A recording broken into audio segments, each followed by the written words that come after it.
একবার মাথায় চিন্তা করেছিলাম যে দৌড়াই গিয়ে গাড়িটাকে চুমা দিব, এবং মুস্তাফিজ যখনই টিম টক হয় তখন সে কিন্তু কথা বলে, এমন না যে সে কথা বলে না। আমার পেছনে এই গাড়িটা, তার সামনে নাফিজ ইকবাল। বাংলাদেশের ক্রিকেট ইতিহাসে কোনো দ্বিপাক্ষিক সিরিজে প্রথম যেবার গাড়ি দেওয়া হয় সেই গাড়িটা পেয়েছিলেন নাফিজ ভাই। নাফিজ ভাই, সেই স্মৃতি আপনার মনে আছে কিনা, বা ওই গাড়িটা এখন কোথায়? ওই গাড়িটা কোথায় তা জানি না, বাট আমি যখন গাড়িটা পেয়েছিলাম তখন টিমের মধ্যে একটা রুল ছিল যে যে কোনো অ্যাওয়ার্ড আপনার এটা কিট্টি হয়ে যায়। সো ওই গাড়িটা আনফর্চুনেটলি আমাদের কিট্টি করতে হয়েছিল। সালমান ইস্পাহানি আঙ্কেল উনি কিনেছিলেন গাড়িটা, এবং তারপর টাকাটা নিয়ে আমরা সবাই পুরো টিমমেটসরা ভাগাভাগি করেছিলাম। এমন হয়েছিল যে গাড়িটা নিয়ে বাইরে একটা রাইড দিয়েছিলেন, সবাই মিলে ঘুরতে গিয়েছিলেন কোথাও?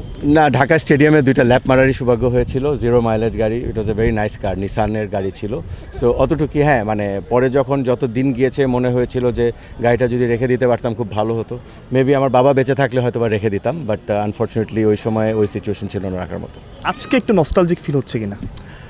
হ্যাঁ, আমি জিজ্ঞেস করেছিলাম তৈদিদয়কে হাউ ইউ ফিলিং, তাকে স্টোরিটা বলেছিলাম যে আমার ইভেন কি আমি তখন ওই 100 মেরেই এই গাড়িটা পেয়েছিলাম। তো ওই 100টা মারার পর একবার মাথায় চিন্তা করেছিলাম যে দৌড়াই গিয়ে গাড়িটাকে চুমা দিব, তখন আবার চিন্তা করলাম যে এটা একটু বেশি বাড়াবাড়ি হয়ে যাবে। তো 30 ইয়ার্সে গিয়ে থেমে সেলিব্রেশনটা করে তারপর we completed the match and then হ্যাঁ presentation, that was obviously very special. এরকম একটা অ্যাওয়ার্ড ওই সময় I was very young then, এবং I feels very good.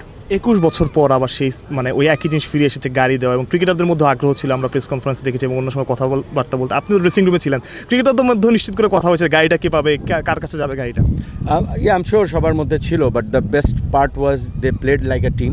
It's not that যে গাড়ির জন্য তারা খেলছিল, এবং যেভাবে they showed up even today's match maybe we end up losing, কিন্তু যেভাবে দ্য গাইস প্লেড এবং দ্য ওয়ে দে মানে fought back was amazing. Last দুইটা প্রশ্ন ভাই। ড্রেসিং রুমে আমরা দেখেছি, অনেক ভিডিও আমরা দেখি, এবং ড্রেসিং রুমের পরিবেশটা আপনি বলছিলেন যে খুব ভালো। মুস্তাফিজুর রহমানকে দেখছিলাম, আমরা সচরাচর কথা বলতে দেখিনি, এবং সুন্দর একটা মেসেজ দিচ্ছিলেন। আসলে এই যে মুস্তাফিজকে কথা বলা বা দলের সাথে ইনভলভ হয়, এটা কি আসলে দলের এখনকার ড্রেসিং রুমের পরিবেশটা করে কিনা, এবং এটা কি একটা পজিটিভ ব্যাপার কিনা? না, ড্রেসিং রুমের পরিবেশ সবসময় ছিল। এখন আমাদের অ্যাকচুয়ালি লাস্ট দুই সিরিজ ধরে কন্টেন্ট ক্রিয়েটার অ্যাড হয়েছেন, তাই হয়তো বা আপনারা দেখতে পাচ্ছেন। এবং Mustafiz has been always there, he is a key role আমাদের। যখনই টিম টক হয় তখন সে কিন্তু কথা বলে, এমন না যে সে কথা বলে না। অনেক এক্সপিরিয়েন্স রয়েছে, এবং এক্সপিরিয়েন্স অবশ্যই শেয়ার করে সবসময়। তাহিরিদে বলছে তার মাকে গাড়িটা গিফট করবে, আসলে এটাও কি একটা ভালো লাগার ব্যাপার কিনা, যেন ক্রিকেট এত দামে একটা গাড়ি পেলে, এবং সাথে সাথে তার মায়ের কথাটাই মনে পড়ছে সবার আগে? 100%, মানে ভেরি ভেরি, মানে আমি কি বলবো যে ভেরি কাইন্ড অফ হিম, এবং এই থটটা দেওয়া। আই এম শিওর তার এখানে ভালো একটা গাড়ি রয়েছে, এবং এটা যে তার মাকে প্রেজেন্ট করছে, it's quite kind of. Thank you Nafiz ভাই, থ্যাংক ইউ। আসসালামু আলাইকুম। নাফিজ ইকবাল ভাই আমাদের সাথে ছিলেন, এবং যেটা বলছিলাম প্রথম যে গাড়িটা বাংলাদেশ ক্রিকেট ইতিহাসে, সেই গাড়িটা কিন্তু পেয়েছিলেন নাফিজ ইকবাল খান, এবার তাওহিদ হৃদয়ের কাছে।